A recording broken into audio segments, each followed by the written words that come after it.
అందరికీ నమస్కారం అండి. ఈరోజు మనం 1992వ సంవత్సరంలో చందమామ కథల పుస్తకంలోని మోసేవాడి బరువు అనే కథ గురించి చెప్పుకుందాం. ఈ కథ రచించింది రావినూతల సువర్ణ కన్నన్ గారు. గోపాలపురం అనే ఊళ్ళో గోవిందయ్య అనే ధనవంతుడు ఉండేవాడు. ఆయనకు ఎన్నో రకాల వ్యాపారాలు ఉండడం వల్ల పనులు చేసేందుకు చాలామంది నౌకర్లు ఉండేవాళ్ళు. వాళ్ళ కష్టసుఖాల గురించి ఏమాత్రం పట్టించుకోని గోవిందయ్య వాళ్ళ చేత తలకు మించిన బరువులు మోయించేవాడు. మండు టెండలో మంచినీళ్ళకైనా వెళ్ళనీయకుండా వాళ్ళ చేత చాకిరీ చేయించేవాడు. అయినా రెక్కాడితే గాని డొక్కాడని ఆ నౌకర్లు నోరెత్తకుండా యజమాని చెప్పిన పనులు చేసుకుపోయేవారు. అయితే ఇదంతా గోవిందయ్య భార్య సీతమ్మకు, కొడుకు శివయ్యకు చాలా బాధగా ఉండేది. వాళ్ళు గోవిందయ్యలో మార్పు తీసుకురావాలని ఎన్నో విధాలుగా ప్రయత్నించి ఓడిపోయారు. గోవిందయ్యకు ఒక చక్కని గుర్రబండి ఉంది. ఆ బండిలోనే ఆయన తరచుగా ఊరుకు కొంత దూరంలో ఉన్న పట్టణానికి వెళ్ళి వస్తూ ఉండేవాడు. ఆయన గుర్రాన్ని అపురూపంగా చూసుకున్న బండిని తోలే వీరయ్యను మాత్రం మిగతా నౌకర్లలాగానే చూసేవాడు. వృద్ధుడని అయినా జాలి తలిచేవాడు కాదు. పట్టణానికి వెళ్ళాలంటే ఒక అడవి దాటాలి. ఆ అడవిలో రకరకాల క్రూరమృగాలతో పాటు కొందరు బందిపోటు దొంగలు కూడా ఉన్నారని అందరూ చెప్పుకునేవారు. ఆ కారణంగా చీకటి పడ్డాక ఎవరూ ఆ అడవి గుండా ప్రయాణం చేసేందుకు సాహసించేవాళ్ళు కాదు. ఒకనాడు గోవిందయ్య పట్నంలో ఉన్న బంధువుల ఇంటి పెళ్లికి భార్యను కొడుకును వెంటబెట్టుకొని బయలుదేరాడు. సీతమ్మ వెంట చాలా సామానున్నది. కొడుకు చెప్పిన మీదట గోవిందయ్య వ్యాపారానికి సంబంధించిన కొన్ని వస్తువులు 2 పెట్టెల నిండా సర్ది బండిలో పెట్టాడు. బాగా తెల్లవారక ముందే బయలుదేరిన గుర్రబండి అడవి చేరేసరికి మిట్ట మధ్యాహ్నం అయింది. బండి తోలుతున్న వీరయ్య హఠాత్తుగా 2 చేతులతో గుండె పట్టుకొని బండిలో నుంచి కిందకి జారాడు.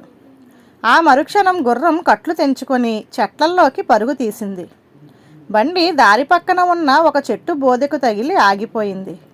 బండిలో ఉన్న ముగ్గురు కంగారు పడిపోతూ బండిలో నుండి దిగారు.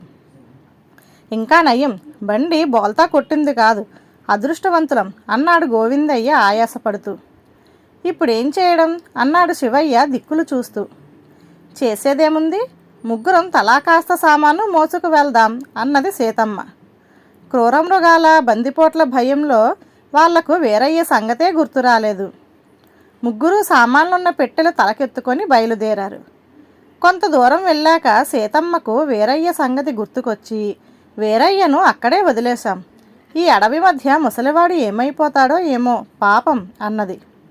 ఇవన్నీ ఇప్పుడు ఆలోచించకు, పట్నం చేరాక వాడి కోసం ఎవరినైనా పంపుదాం. వీరయ్య మాటకేం, అంత ఖరీదైన బండి గుర్రం అంటూ విసుక్కున్నాడు గోవిందయ్య. అతి ప్రయాసం మీద వాళ్ళు ఒక కోసెడు దూరం నడిచి అడవి దాటి ఎండలో సెగలు కక్కుతున్న ఇసుక ప్రదేశానికి చేరారు. ఆ సరికి ముగ్గురు బాగా అలసిపోయారు.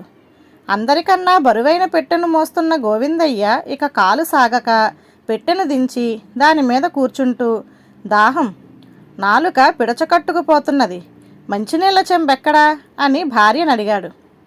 సీతమ్మ దిగాలు పడిపోతూ, అయ్యో దాన్ని బండిలోనే మరిచిపోయాం అన్నది. ఆ సమయంలో గోవిందయ్యకు ఇంటి దగ్గర మండు టెండలో పెద్ద పెద్ద బరువులు మోస్తూ తన నౌకర్లు ఎంత ప్రయాసకు గురయ్యేవాళ్ళో అన్న ఆలోచన కలిగి మనసు చివుక్కుమన్నది. ఆ క్షణంలోనే అడవిలో ఒంటరిగా ఉన్న ముసలివీరయ్య గుర్తుకు వచ్చాడు. గోవిందయ్య చప్పున పెట్టె మీద నుంచి లేచి వెనుదిరిగి మెల్లగా అడవిలోకి బయలుదేరాడు. శివయ్య అతన్ని వారిస్తూ, బండిలో ఉన్న మంచినీళ్ళ చెంబు నేను తెస్తాను, నువ్వెక్కడే ఉండు అంటూ అక్కడ నుండి కదిలాడు. ఆ మాటకు గోవిందయ్య అడ్డంగా తలాడిస్తూ, నేను వెళ్తున్నది మంచినీళ్ళ కోసం కాదు, గుండె నొప్పితో అడవిలో బండి నుంచి కింద పడిపోయిన ముసలి వీరయ్య కోసం. పద, కట్లు తెంచుకొని పారిపోయిన గుర్రాన్ని మనమే వెతికి పట్టుకొని అతన్ని పట్నం తీసుకుపోయి వైద్యుడికి చూపిద్దాం అన్నాడు. అతడలా అనగానే సీతమ్మ శివయ్య ముఖముఖాలు చూసుకున్నారు. అది గమనించిన గోవిందయ్య, ఇంతకాలంగా నేను తోటి మనుషుల పట్ల అమానుషంగా ప్రవర్తించాను. ఈ జరిగిన అనుభవం నాకొక మంచి గుణపాఠం. మోసేవాడికే తెలుస్తుంది కావిడి బరువు అన్న పెద్దల మాటకు అర్థం ఇప్పుడు నాకు తెలిసింది అన్నాడు. అంతలో వాళ్లకు గుర్రం సకిలింపు, గిట్టల మోత వినిపించింది. వీరయ్య బండితో వాళ్ళకేసి వస్తున్నాడు. గోవిందయ్య గబగబా బండిని సమీపించి, ఏరా వీరయ్య, అంత గుండె నొప్పుతోనూ గుర్రాన్ని వెతికి పట్టుకొని బండికి కట్టి తోలుకు వస్తున్నావా అని అడిగాడు జాలిపడుతూ. అయ్యా, ఈ గుండె నొప్పి 16 ఏళ్లుగా నాకు మామూలే. అయితే ఇంతవరకు నేను ఆ బాధతో మీకు కంటపడలేదు. ఈ అడవిలో గుర్రం ఎక్కడికి పోతుంది? కాసేపటికి అదే బండి దగ్గరకు తిరిగి వచ్చింది. నా కారణంగా మీరు బరువులు మోయవలసి వచ్చింది, క్షమించండి అన్నాడు వీరయ్య. ఆ మాటలు విన్న గోవిందయ్య ముఖం ప్రసన్నమైంది. ఆయన వీరయ్య భుజం తట్టి, ముందు ఆ మంచినీళ్ళ చెంబు ఇటివ్వు అని మంచినీళ్ళ చెంబు అందుకొని గడగడా నీళ్లు తాగి, నేను క్షమించవలసినంత తప్పు నువ్వేం చేయలేదు. నేనే ఇంతకాలంగా నా నౌకర్లందరి పట్ల తప్పు చేశాను. మోసేవాడి బరువు చూసేవాడికి తెలియదు అన్నాడు. ఆ తరువాత ముగ్గురు బండిలో పట్నం వెళ్ళి మర్నాడు తిరిగి ఇల్లు చేరారు. ఆనాటి నుండి గోవిందయ్య తన నౌకర్లను దయగా చూస్తూ వాళ్ళ చేత మా యజమాని దేవుడు, ధర్మరాజు అని అనిపించుకున్నాడు. ధన్యవాదాలు.